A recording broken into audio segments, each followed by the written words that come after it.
Good morning friends. 1 મિનિટનો સંદેશ.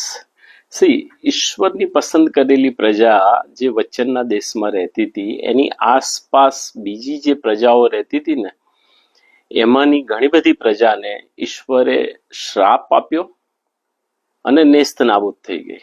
ઘણી પ્રજાઓને ઈશ્વરે આશીર્વાદિત કરી, ઘણી પ્રજાઓને ત્યાં રહેવા દીધી, ટકવા દીધી, રાઈટ, કે જેથી ઈશ્વરનું આયોજન એ એની પ્રજાને માટે, એટલે કે ઈશ્વરની પસંદ કરેલી પ્રજાને માટે પરિપૂર્ણ થાય, રાઈટ.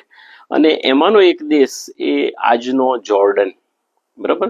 અને જોર્ડનના મુખ્ય 3 સ્ટેટ છે: મોઆબ, આમોન અને અદોમ, રાઈટ.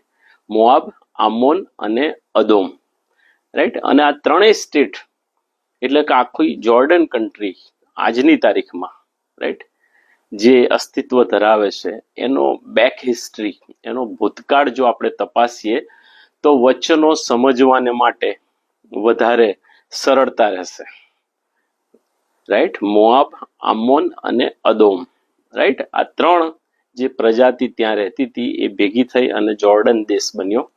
પણ એ મોઆબીઓ, આમોનીઓ અને અદોમીઓ ક્યાંથી આવ્યા એ વચનમાંથી જો આપણે શોધીએ, સમજીએ અને ફ્યુચર પ્લાનિંગ, ભવિષ્યનું આયોજન ઈશ્વરનું શું છે એ ધ્યાનથી તપાસીશું આપણે, તો આપણને એ દિશાની અંદર વધારે સારી રીતે ખબર પડશે. 1 બાય 1 આપણે જોઈશું, રાઈટ. પણ તમે પણ એના માટે થોડીક તૈયારી પણ કરજો અને તત્પર પણ બનજો, right. May God bless you. પ્રભુ તમને એના માટે વધારે વિશેષ કૃપા આપે. Have a good day. Bye bye. Take care.